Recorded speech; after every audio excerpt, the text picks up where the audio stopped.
joining us from. And we are live. Welcome back, everyone, for night 4. Tonight, we're going to be talking about the 5 stats that prove why nurse-led businesses succeed, the 5 types of nurse-led businesses that have nothing to do with patient care, real examples from our community, how to choose your business model based on your zone of genius. And then I definitely want you to stick around to the end because I'm going to tell you the number 1 mistake nurses make when choosing a business model and how you can avoid it. When people think nurse entrepreneur, they automatically think med spa or primary care clinic. But what if I told you that some of the most successful nurse-led businesses actually have nothing to do with direct patient care? Plus, if you've never heard it, the people who get paid to think are the people who get paid the most. When you think about division of labor, the people who are doing the work, the busy bees, they tend to get paid the least. Tonight, we're going to break down the numbers and show you 5 business models you've probably never considered. If you're new here, welcome. I'm Dr. Kimberly Madison, the founder of the Alliance of Cosmetic Nurse Practitioners, a professional membership for nurse practitioners who specialize in cosmetics and entrepreneurship. We've been here all week. This is night 4. If you've been here any other night, let me know what night you joined us. Put a 4 in the comments. We've been talking about financial literacy for cosmetic NPs since last month. If you're new here, this is your chance to subscribe. Give me a thumbs up. Give me some hearts before the night is over. Let me know where you're joining from. Once you subscribe, especially to the YouTube channel, every time I go live, you'll get notified and you'll be able to help shape this conversation. You won't have to wait for me to respond to your email, a DM, or pay me for my time. You can ask your questions for free. I drop new videos every Tuesday at 11 a.m. Central on YouTube and LinkedIn.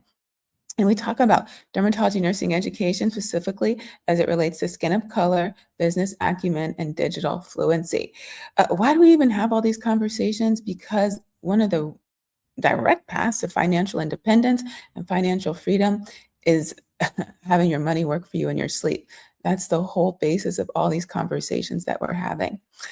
Drop a comment. What type of nurse-led business are you interested in, or what's been stopping you from starting? I'm going to read every comment. Welcome in, Queen, Mommy, Z, and Son. I think I saw your name before. Thanks for coming back, everyone. Before we get started, we're going to do our devotional. We always start these with a devotional or a prayer. I've been on YouTube sharing my journey. I present my life in this business as a case study because my dream is that in the very near future, we're going to have business courses be just part of the curriculum. And when you talk business, you have to have case studies, just like we have case studies for patient care. And I'm putting myself out there so you guys can study what I'm doing, look at all the things I could be doing better, and hopefully learn from that. And so in part of the journey, and so I don't just talk to you about patient care. It takes more than just understanding patient care to not only be successful in business, but to be successful in life. You will not just get fulfillment from doing that one thing. Nursing school, I told you, is really patient care school. There are 8 other important pillars that are important to having a successful life and practice in business. That's what the Alliance of Cosmetic Nurse Practitioners is founded on. We're the only professional organization founded on the 9 pillars of advanced practice nursing. This includes patient care, your personal well-being, professional development, which does not just mean going back for another degree or certification, financial literacy, the theme of this whole week, research, policy. If you want to have sustainable impact, you need to be part of the policy discussion. Media, that's my favorite. That's where everybody's getting their information. We have to own the narrative or else we'll be left out of the story. And technology and business, okay? So let's do our devotional, which is part of our personal well-being, right? We have our physical health, our mental health, our financial health, mental, emotional, and spiritual, however you define it. And I share this with you just like I share everything else. So this is from the book, Jesus Calling for Medical Professionals by Sarah Young. I don't know what Sarah does. I need to meet Sarah. I have promoted this book for the last 2 or 3 years now. Anyway, it's called Live in the Present. It's from day 22 since it's January 22nd. Okay, beware of overthinking things. How many of us are guilty of that? Obsessing about unimportant matters. When your mind is idle, you tend to go into planning mode, attempting to figure things out and make various decisions before you really need to do so. This is an unproductive way of trying to grasp control, and it's a waste of your precious time. Often, you end up changing your mind or forgetting what you decided. There is a time for planning, but it's definitely not all the time, or even most of it. Seek to live in the present moment, where my presence awaits you continually. Refresh yourself in my nearness, letting my love soak into your innermost being. Relax with me, putting aside problems so you can be attentive to me and receive more of my love. Your soul thirsts for me, but often you don't realize what you're really longing for, which is awareness of my presence. Let me lead beside you. Let me lead you beside quiet waters and restore your soul. Just as lovers don't need to say much to communicate deeply, so it is in your relationship with me, the lover of your soul. And we have our two scriptures. This first one comes from Ephesians chapter 3, verses 17 through 19. And I pray that you, being rooted and established in love, may have power, together with all the saints, to grasp how wide and long and how high and deep is the love of Christ, and to know this love that surpasses knowledge, that you may be filled to the measure of all the fullness of God. And then we have Psalm 63, verse 1. O God, you are my God. Early will I seek you. My soul thirsts for you. My flesh longs for you in a dry and thirsty land where there is no water. May the Lord add a blessing to the hearers and doers of his word. Faith without action is dead. At the beginning of 25, I shared on the blog how medicine is my ministry, and I share that with you so that when I come on here, when I interact with you, you don't see any of me. That really the message you're getting is how you can be closer to God. Okay, let's start with the numbers. Jay-Z said, women lie, men lie, but the numbers don't lie. So why do nurse-led businesses succeed? Here are 5 statistics. Number 1, we're trusted. Nurses have been ranked the number 1 most trusted profession for 22 years, according to Gallup polls. Trust equals conversion. Conversion equals dollars. When nurses recommend products, services, or education, people buy it. Even though they have free YouTube, even though they have all this social media, they still will come to you. All of us see this in our practice every single day. They will still come to you and look in your eye and say, but what do you think? What do you recommend? What would you do? Example, we have Jade. She's launching Go Skin Check right here in Houston next month. She's using her nursing background, right? This gave her immediate credibility. People trust nurses to educate them about health. Number 2, nurses, we understand systems. You might not know the vocabulary to all of this, but you understand it. It's just like if you have children, they're a sponge. They're soaking in everything that's happening in your house, even though they might not be able to articulate what's happening. That, for me, that's the same as nursing and business. I say all the time, you're in business, you just don't speak the language, but it's like you have a beautiful kitchen with amazing ingredients. And all you need is for someone to teach you how to cook. And once we teach you business, you're going to have a 5-star restaurant. That's nursing and business. You're already there. You just need the tools. So we already understand systems. We're trained to assess, diagnose, intervene, and evaluate.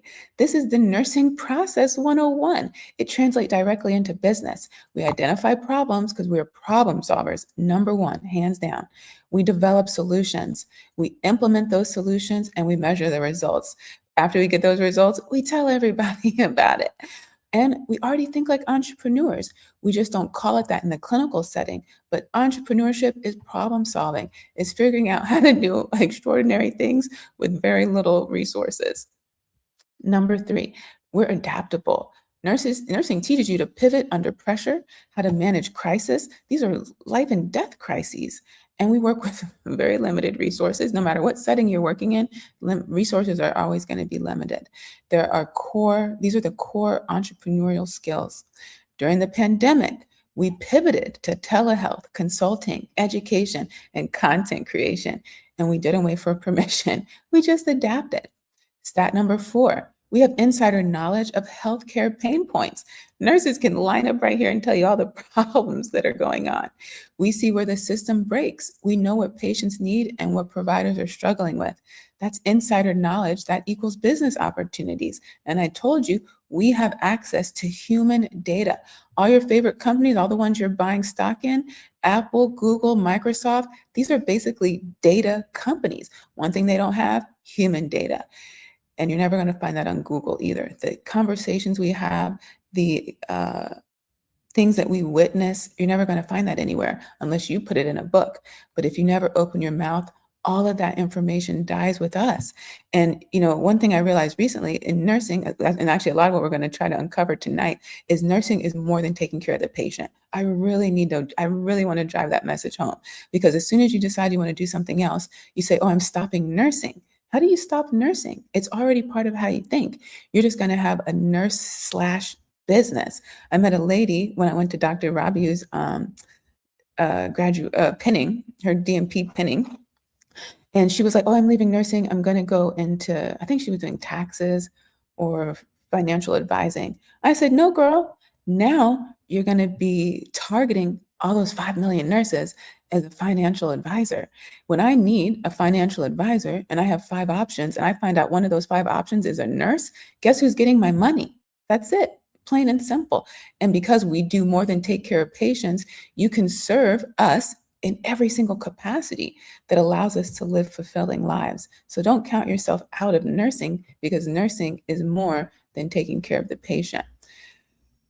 And so these insider pain points, this human data, what I realized, I already knew nursing was more than taking care of patients, but I actually think we do the most service to our patients when we step away from taking care of them, because then we're able to speak for them. Because of that access to human data that we have, we can speak for them. We can speak for the voiceless in classrooms, in courtrooms, on the internet, in media. We actually serve our patients the most. We are the most optimized as a nursing professional when we stop taking care of the patient. Because now we can actually speak for them, something that we know that they really struggle to do.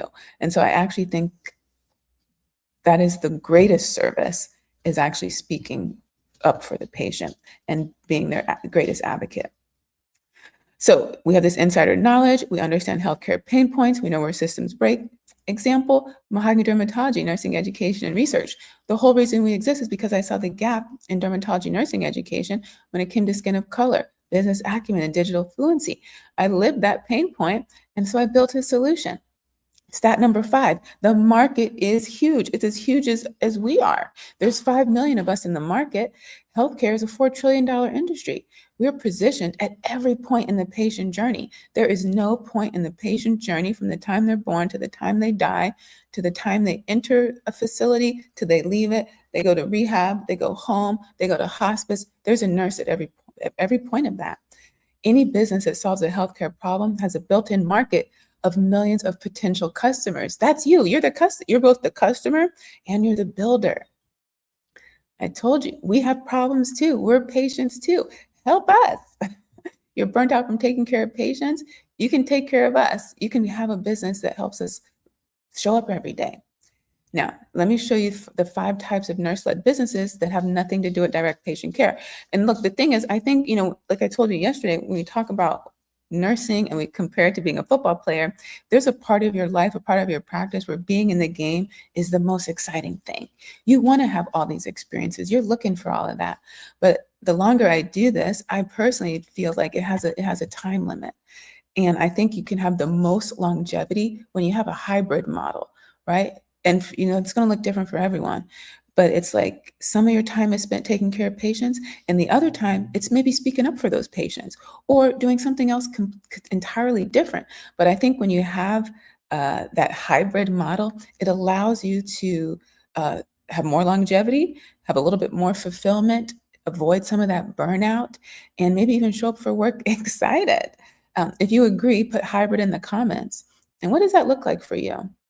So let's see, 5 types of nurse-led businesses that have nothing to do with patient care. The most obvious one, education and training. That's literally where all the gaps are. And instead of telling nursing school they need to continue to fix everything, why would you give McDonald's your secret recipe? Go make your own restaurant and everyone can go over there. Nursing school has their hands full. Their primary job that they've decided is to help us pass boards. That's job enough, right?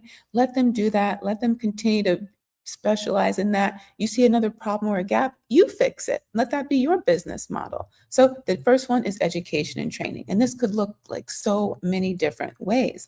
It can be online, workshops, we know nurses love a certificate. It can be a certification program, coaching, mentorship communities. It can be all the time. It can be seasonal. My favorite, a tech company. Create interactive platforms. We get bored of the same thing over and over. Make it interactive. You have AI, augmented reality. There's so many ways to make this fun, to gamify it. You can create your own app, experiences like Nurses Meets the Escape Room. Think travel, think global, think outside the box. And how can you make money from this? Well, especially reoccurring revenue. That's the key. You want to be able to have predictable models that are attractive to a buyer. Even if you're never going to sell it, you want to at least be positioned to do that, because we're always thinking about the exit. Just like when you buy stock, you have to always know what your exit strategy looks like. So you make money from selling your courses by membership fees, consulting fees, and speaking engagements. This works because we're natural educators. My favorite part of nursing is educating, whether it's the patient or it's you guys or the public. We teach patients, families, the public, legislators, and students every single day. It's part of our DNA. A real example, Mahogany Dermatology. I just finished teaching a 6-week course on financial intimacy for our founders. The Alliance is all about coaching, helping you identify the first action you can take the fastest, and then take that action with proven strategy. It's not about figuring things out. Why would you waste time figuring something out when someone else already has? That literally makes no sense. If someone's trying to go to the Olympics, you think they're going to figure their way out over there? No, they're going to hire professionals who've already proven it. It's just like evidence-based data that we use to treat our patients. You're going to go to the literature. You're going to go to the best evidence. You need to do the same thing with your life and your business. Why would you want to struggle and figure it out? That never made sense to me. Okay. How else do we make money? We offer one-on-one strategic advisory. My business takes care of you so that you can take better care of the patients. And when you're able to do that in a way that's more efficient, my whole goal is that you can have dinner with your family. That's what I want to see. I want to see you going home and having dinner with your family. One way we do this as a company, we educate our NPs on business strategy and financial literacy from people who have been in the game for decades. Number 2, research and consulting. Don't turn your nose down to research. You do research all the time. That's half the reason you're on TikTok right now. You're doing research, whether it's to find somewhere to eat or somewhere to go on vacation. You're doing research all the time. Just don't think of it as being that thing you were forced to do in school, because research is really bigger than that. And you solve problems every day. That's what research is. So in this particular case, you can have a nurse-led research firm on solving any problem you literally want. Clinical trial consulting, healthcare policy consulting, data analysis. Now, look, data analysis might not sound sexy, but it pays. Look, if you're creating content, you should be looking at your data analytics. It's going to let you know if showing up here 4 days a week around dinner time is even worth your time. That's what data analysis is going to tell you, because we don't want to waste our time. Time is money. Rule number 1, don't waste money. Rule number 2, don't forget rule number 1. So the revenue model here, grants, consulting fees, contract. You can even be a contractor as a provider, even if you don't want to say you have a formal business. And then advisory board positions. This works because we understand clinical workflows. We understand patient populations, evidence-based practice. We design better studies and translate research into practice all the time. And it comes as a surprise, because I've listened to some people say that we even practice evidence-based medicine. I guess people don't realize that we're not just pulling things out of the sky, but we do go to the evidence, and that does dictate our practice. So when you have questions about how to treat your patient or how to respond to them, just go to the literature. It's right there. So what's an example of this? Well, we know Jade and I co-authored a systematic review on using AI to increase access to dermatology care in provider shortage areas. So this isn't just your rural communities, because even in densely populated places like Boston and Houston, people can still struggle to find a provider. They can struggle to find a provider that they can see when they want to see them. And certainly we know everyone's struggling to find a provider who understands skin of color. Research is a business. It's a real business. R&D, that's what companies do when they're trying to bring a product to market. You can get paid to conduct research, to consult on clinical trials, or advise health, any kind of company, quite frankly, on product development. That's what our whole Beyond the Needle series was, which you can catch on my YouTube channel under my name, Kimberly Madison, DNP, or on the blog. Just Google Beyond the Needle. It should show up.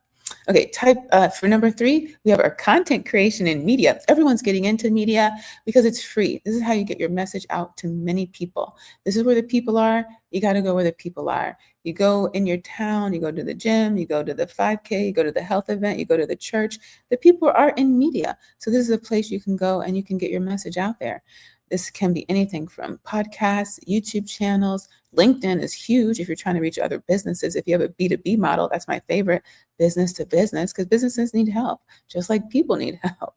Blogs, especially if you monetize it. If you're going to monetize, just think about the reputation those companies have and what that means to your potential audience on whether or not they trust your reviews. Books, one of my favorites. Social media influencing and speaking. You can be on the speaker circuit too. When you see people getting opportunities for speaking, people aren't just running at their door and knocking on it.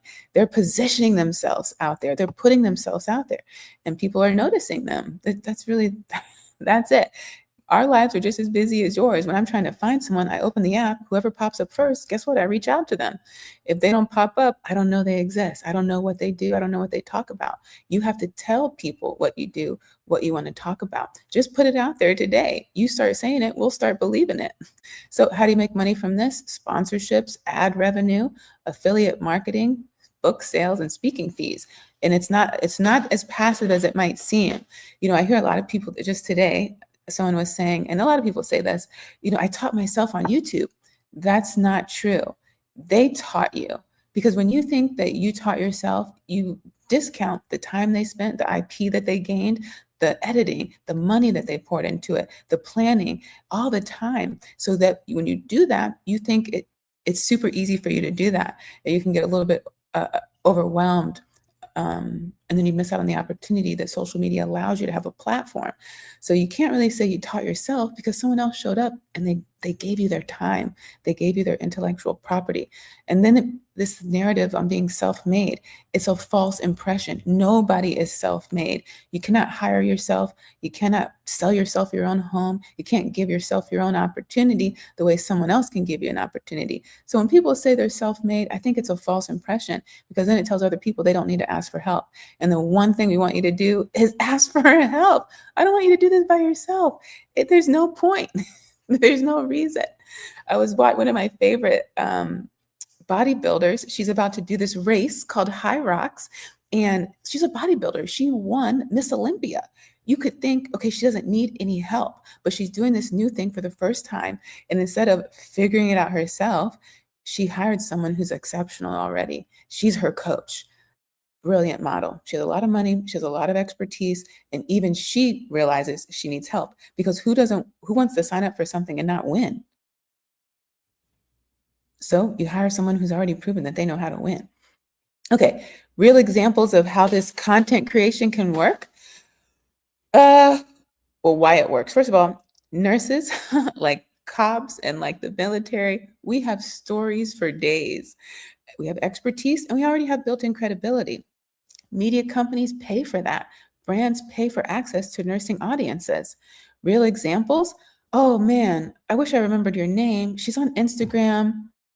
I think it's like Truly Dermatology. She's in Arizona. She's always in the media, and I love it. She's positioning herself. Even Caleb Runyon, the founder of Closer Look Project, he also is in real life media. We have some of our nursing friends who founded Nurse on Purpose. Her whole podcast is centered on nurses being in media. Real examples, we have the Melanin Initiative podcast. We have our social media channels. We create content that educates, inspires, and it positions me personally as an authority when it comes to dermatology nursing education, because I said so. I didn't wait for permission. I own my digital footprint. That's how you found me. That's why you're watching this, because I owned that SEO and also that GEO, which is how you can find now what determines what's going to show up when you go to ChatGPT. You want to own that too. Product development.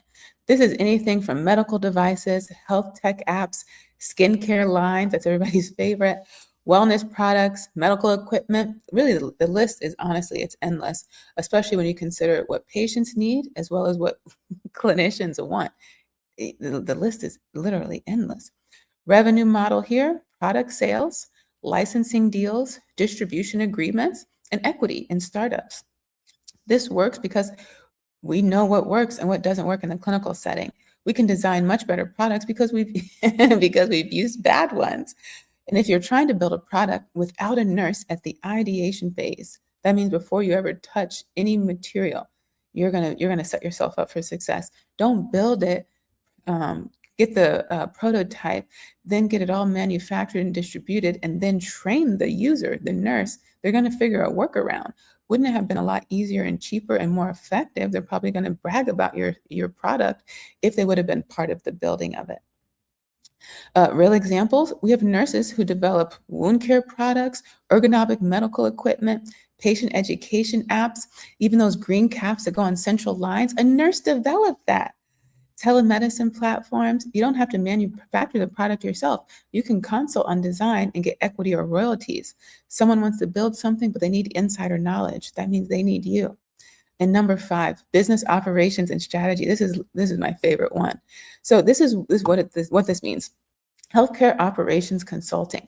This is your compliance consulting. With so many of us going into business, compliance is a huge part of being successful. Staffing, that's one of my favorite businesses. Staffing and cleaning. They're boring businesses. They're not sexy, but they make money. There's no business that can stay open without staff, and there's no business that can stay in operations unless it's clean. And especially when it comes to staffing in nursing, that's probably one of our biggest pain points. Not only having adequate staff, what we would consider safe staffing, but staff who is taken care of, right? They're compensated, they're respected. It's not a toxic work environment. There is a sense of appreciation and a sense that the work that you're doing is being recognized. Practice management and workflow optimization. How do you make money here? Through consulting, retainer agreements. That means they pay you a little bit so that they can have access to you pretty much anytime they want. And then, of course, project-based contracts. You work with someone for a season or on a particular project, you get paid for that period of time. How does this work? Because we understand healthcare systems from the inside. We can help hospitals, clinics, startups operate more efficiently because we've lived through these efficiencies. Some real examples, nurses who consult and build on hospital workflows, staffing optimization.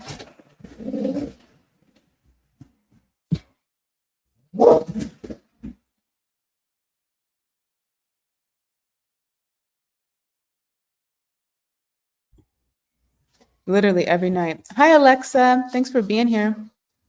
So nurses who consult and build on hospital workflows, staffing optimization, telehealth, EHR systems. We have our friend, Christine Rincon, the space nurse. She consults, she's positioning herself to consult aerospace medicine companies, aspiring clinicians. She advises you guys, clinicians and organizations on operations and strategies when it comes to space medicine and my favorite, space tourism.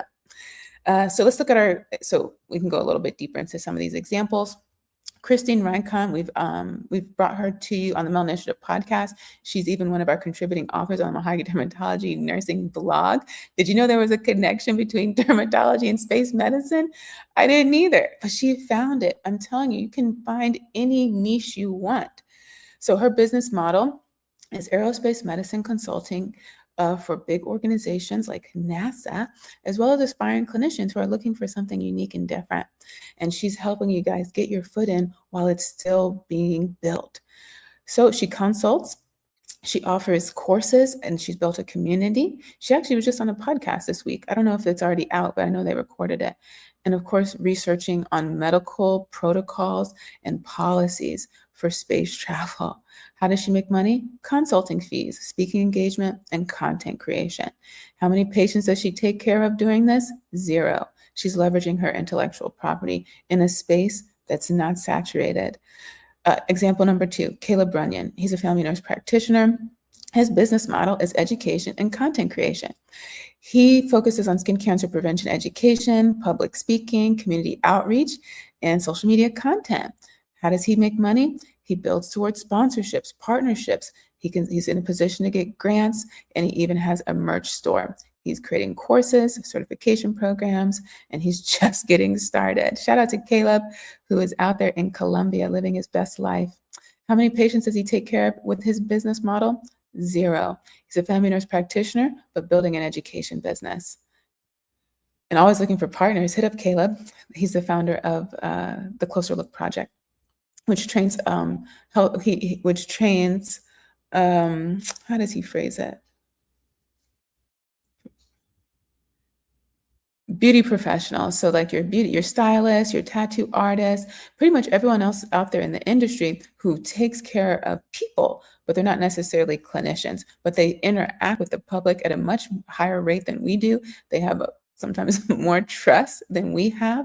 And so they're in a wonderful position when it comes to awareness and advocacy. And so he identified that gap based on a personal experience he had with his grandfather. And ironically enough, his mom is a hairstylist. She's been doing that and very successful for a few decades now. And so when he looks back over his life, it was really staring him at the face the whole time, just like your idea is probably staring you in the face. And then we have me. My business model is education, research, consulting, and media. What do? We do workshops. We have a professional membership, one-on-one strategic advisory where we do business strategy. I'm a business strategist, and it's my favorite thing to do. Media and publishing, and of course, digital content. How do we make money? Well, we have courses, we have membership fees, speaking fees, and we're going to be doing some more grants. Patient care, I don't take any patients through this business model, but everyone asks. I still see patients every single day, just like you guys. But outside of that, I'm here taking care of you. That's what I love to do. That's what brings me the most fulfillment at this phase in my clinical practice and my life, to be quite frank. And so how do you choose which model is right for you? You want to ask yourself these questions. Number 1, do you want to trade your time for money or scale infinitely? So time for money. This is consulting and coaching. You're going to be capped by the hours in the day, right? You can only talk to so many people. You can only take care of so many patients. How do you scale something like this? You have to build courses, content, and products. You create it one time. You might spend one weekend, you might spend a whole month, but then you sell it multiple months, multiple years, multiple clients. Number 2, do you want to work with individuals or organizations? And I should have put another one in here. Do you want to work with people? It's so funny to me. When I ask people why they got into nursing, they say they wanted to help people. But after they've been in nursing, they say they don't like people. So anyway, now, if you don't like people, put a 1 in the comments. How do we get from here to there? I know how we get there, from here to there, but I'm just, I think it's hilarious. So you ask yourself, do you want to work with individuals or organizations? If you want to work with individuals, you can, again, you have your coaching model. That can be one-to-one or it can be one-to-many. Okay, that's preferred. If you're going to do, you can have tiers. You can have more than one thing that you offer. You can have one-to-many, so that comes at a lower price point. And then one-to-one, obviously, that's going to come at a higher price point because your time is that much more valuable. You have coaching, where again, you're capped by the coaching, courses, and patient education. For organizations, if you want to work with organizations, consulting, contract research, and operations advisory positions. I was going to say something on this one. Maybe it'll come back to me. And then number 4, what's my zone of genius? If you're familiar with zone of genius, let me know. There is a book in my phone's over there. I should have looked this up. It's a book called The Big Leap. And I wish I remember his name. I think his name is like Gay something or Gabe.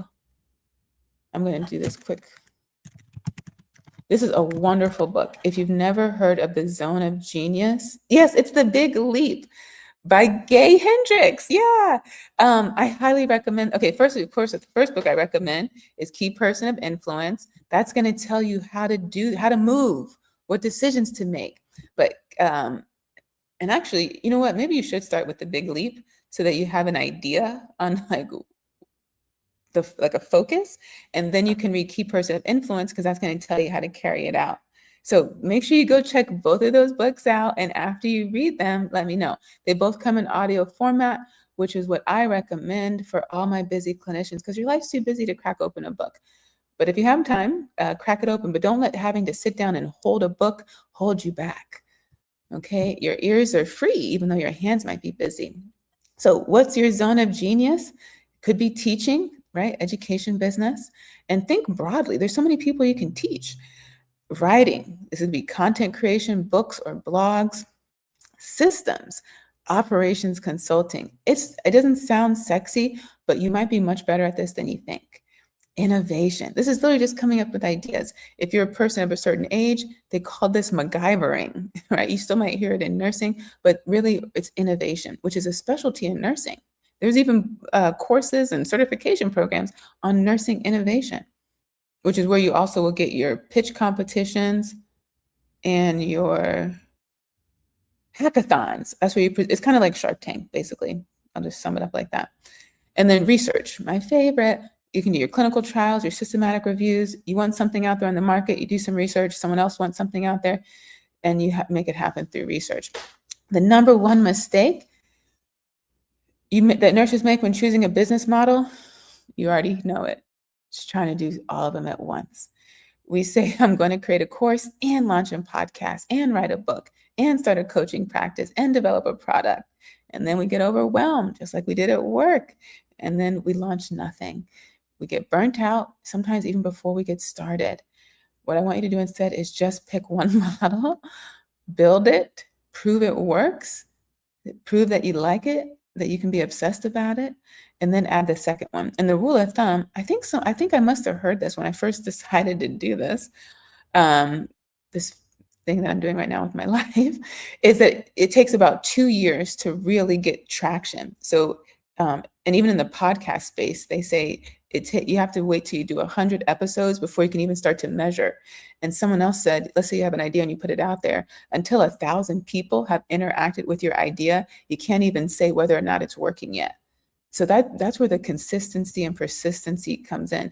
And I met some guy one time. He's like, "Oh, I want to start a podcast, but if after the second episode we don't get enough views, I'm going to stop." 2 episodes, you're entering a space where there's literally millions of people making content. To think that we're going to find you on episode number 2, that just shows, an area lack of knowledge. So you really want to give yourself a good solid 2 years to get some traction. And I can prove that. I would say, I've passed my 2-year mark and I feel like things are moving very fast. So there you go. So give yourself a good 2 years before you really count yourself out of the game. And that aligns with, is it the thing in nursing? It's that theory. The first 2 years, it's like the novice, competent, expert. You know what I'm talking about? Benner's nursing theory, the stages of clinical competence. It's just like that. We go from novice to advanced beginner, competent, and proficient. And I think she has years tied to that. I feel like those first 2 years it takes to be competent. Let me know. But I like that. And a lot of times, I even did a video on my YouTube channel. How many years of experience do you need before you can go, what was it? How many, before you feel like, I don't know, maybe you can teach other people or you can be on your own. Maybe it was even getting experience in derm before you start your own business. That might have been it. Okay, so according to Patricia Benner's theory, a nurse typically reaches the competent stage, characterized by planning, efficiency, and seeing long-term goals after 2 to 3 years of experience in the same or similar clinical setting. This stage involves deliberate planning and organization, though they still lack the speed and intuitive grasp of more advanced stages, like proficient and expert, which require even more time and nuanced understanding. See, it's literally the same thing. Nursing and business, it's literally the same thing. Now, to get to proficient and expert, that's when you can see situations on a whole scale, have improved decision making, and you understand those nuances. At the expert level, you have intuitive grasp, deep understanding, and you operate beyond the rules. Who doesn't love to break rules? If you love to break rules, put me in the comments. I tell you all the time, all this stuff is made up. It's all made up, guys. It's all made up. So if you're, basing your life on rules that somebody else made up, somebody you don't even know, You don't know who they are, what gives them credibility, but you're basing your whole life off of something they said. You got to think about that. It's all made up. We just buy into it, just like money. We said it's worth something, so it is, but essentially it's just green paper, and sometimes it's not even green. Okay, so don't do everything at once. Do one thing, because in the doing the one thing, you're mastering yourself, your communication, your vision, your consistency. And once you do that, once you prove that you're willing to serve five, you earn the right to serve 5,000. So start slow, because when it does ramp up, you want to be in a position to actually respond and to care for those relationships and nurture them. Okay, and start with a plan. You know what I did? I started with a 10-year plan, and I'm just working that plan backwards. It always surprises me when I ask people, what are you working towards? And they don't have an answer. They don't know. They're just hoping this degree, this job, this opportunity will pan out to be something. Well, what is that something? And if you don't know what it is, how do you know when it's panned out? You really want to know where you're going. That's advice for life and for your business. So have a 10-year plan and put it in pencil, because things do change. And write your vision, make it plain. Don't depend on hope, depend on strategy and intention. And you got to put some skin in the game. That's what we mean by you have to spend money to make money. Once I did that, I just saw the return on my investment quadruple. Make sure you spend that money and your time wisely. The takeaways from today: nurse-led businesses succeed because we're trusted, we're adaptable, we're systems thinkers with insider knowledge of a $4 trillion industry. Come on, guys. There are 4 types of nurse-led businesses that don't require patient care: education, research, content, products, operations, and for a bonus, tech. That's literally my favorite. Don't you want to say you're a tech founder, like our good friend, soon to be Dr. Rachel Dumas, tech founder innovator? Real examples: Rachel, Christine, Caleb, and Mahogany Dermatology, Nursing Education and Research. Choose your model based on your zone of genius and what you want to scale to. And actually, Dr. Farah Laurent, she has a business that doesn't take care of patients. And this lady is coming out with her second annual conference, Nurses Making Business Moves, in Tampa, Florida in March. Delighted to sit on the panel with the queen, the founder and president, Danielle McCamey of DMPs of Color. I can't wait for all of us to be in the same room. I hope you'll join us. Like I said, that's International Women's Day. Looking forward to the VIP night, as well as Saturday, when we're going to have the panel and meet everyone, hear about all your dreams coming true. Shout out to Dr. Farah for turning a disappointment into a new path of destiny, and then bringing us along the ride. She didn't have to do that, but she is, and I'm so grateful. Choose your model based on your zone of genius and what you want to scale to. Go find out what your zone of genius is, and then DM me and let me know what you figured out. And then don't make the number one mistake. Just because we can, it doesn't mean we should. Don't do all 5 of these things at once. Pick one and build it. Then add the next one. Learn how to serve your current audience on a grander scale. Solve bigger problems for them. Bigger problems come with a bigger price tag. Don't rush the journey. Learn and appreciate how to serve 5, and then you earn the right to serve 5,000, and you'll be ready for them when they come. And they will come, as long as you stay persistent and consistent. You don't have to see patients to be a successful nurse entrepreneur. You can teach, you can research, you can write, you can consult, you can build products, you can have a hybrid model. Remember, just because you take care of patients, it doesn't mean your business has to take care of patients. If you haven't already, please subscribe.